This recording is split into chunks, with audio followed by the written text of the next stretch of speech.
Good morning, Sam.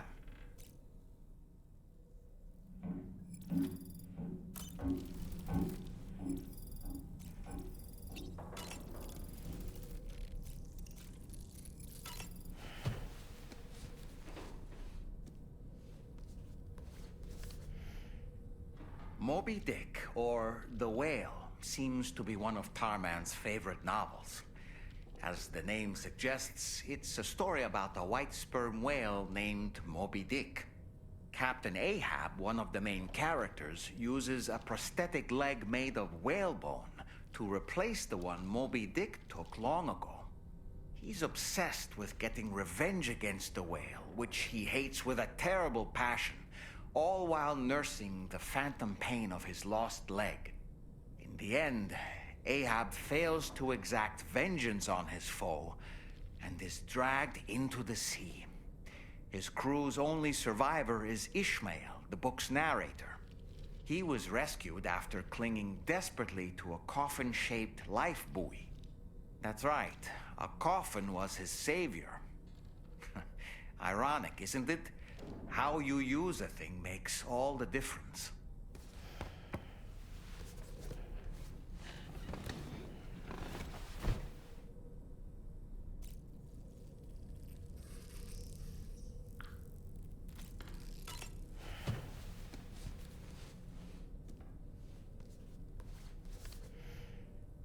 On a dark night in May 1816, 3 men and 2 women found themselves confined to a villa on the shore of Lake Geneva.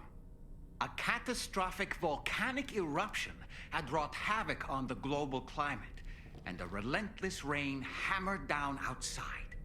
With little else to do, the occupants of the villa decided to compose ghost stories, and it was on this fateful night that a woman named Mary penned what would become Frankenstein.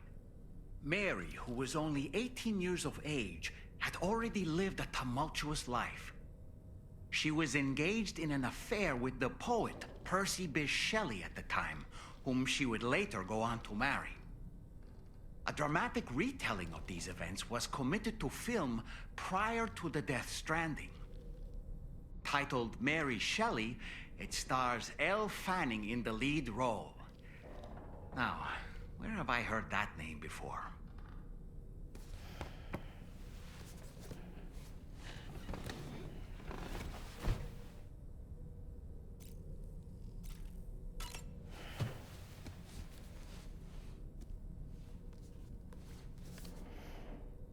The Voyage of the Beagle, written, of course, by one Charles Darwin.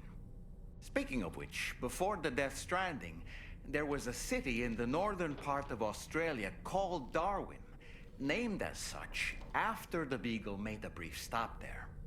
Darwin was able to devote so much time and effort to his research of evolution because he enjoyed the support of the elite, specifically the Wedgwood family, pottery makers to the royal household.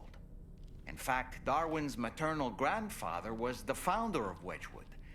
You can't get a better patron than that, now can you? I suppose if you think about it, Wedgwood was to Darwin as Charlie is to us.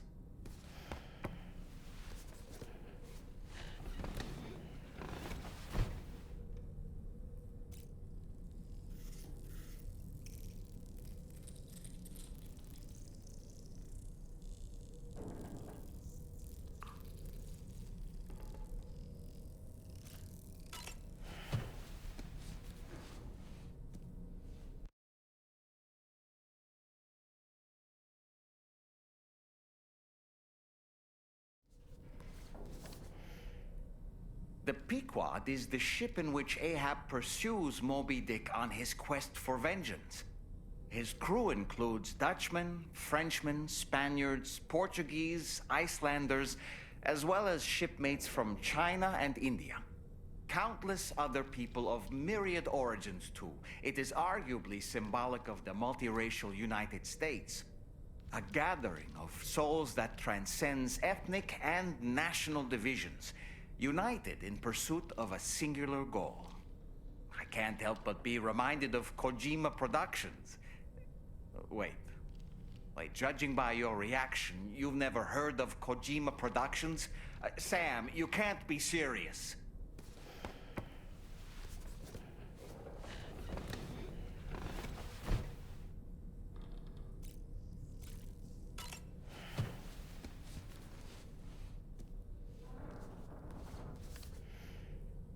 The gathering of storytellers that spawned Mary Shelley's Frankenstein gave rise to yet another legendary creature of horror fiction.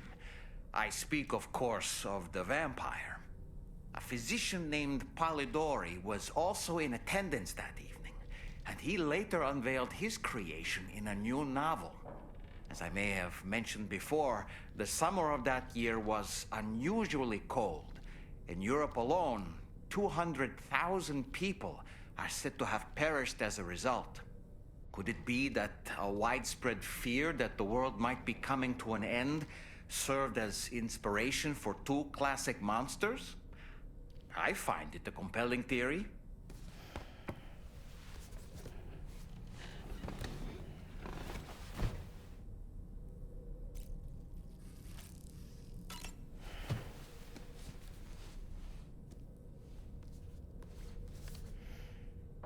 Apparently, Darwin always had a strong interest in geology. He was fascinated by the way continents and landforms change, leading to the creation of new habitats for organisms. This led him to surmise that organisms adapted to their new environments in order to thrive. And that logic eventually became the basis of his theory of evolution. The world around us continues to change, even now. The continents are in flux due to the shifting tar currents and the emergence of plate gates. Is it possible these changes might also spur life to develop and adapt in unforeseen ways?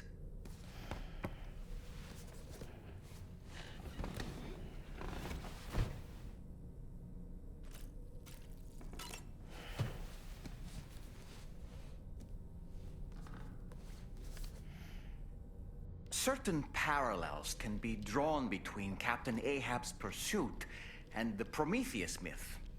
Prometheus is a deity said to have stolen fire from the heavens in order to give it to humans. In essence, he bestowed upon them the power of the gods themselves. This power manifested as technology. Humans crafted tools, and with them brought nature to heal and built great civilizations. Perhaps the author intended to frame Ahab's pursuit of the white whale as one akin to mankind's struggle against the forces of nature. We ourselves are arguably living out our own Prometheus myth as we fight to overcome the Death Stranding. No, we definitely are. And we're not about to lose.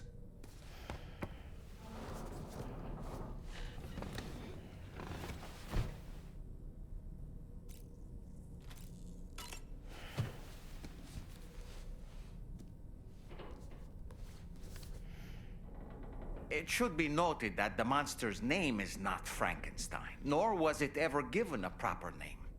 Frankenstein is the name of its creator and the story's protagonist, Victor Frankenstein.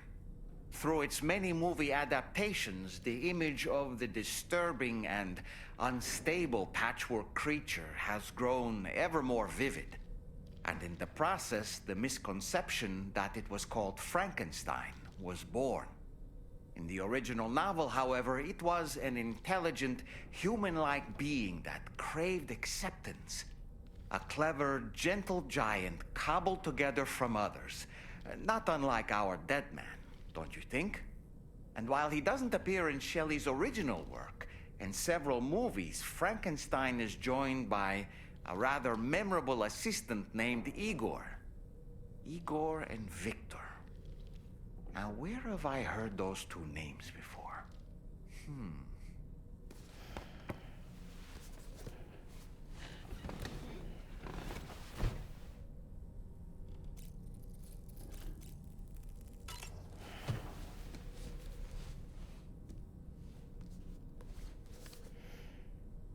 Oh, reading that one again, are we? It must be quite the page-turner.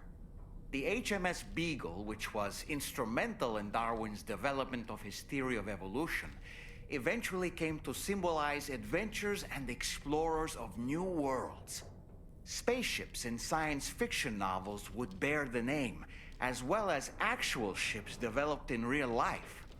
You know, Sam, when our Australian journey is finally complete, we could ask Charlie to build us our own personal vessel.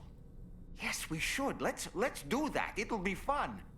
It goes without saying that we'll have to call it the Beagle. Oh, and you must let me be the captain, all right? I won't budge on this. I refuse.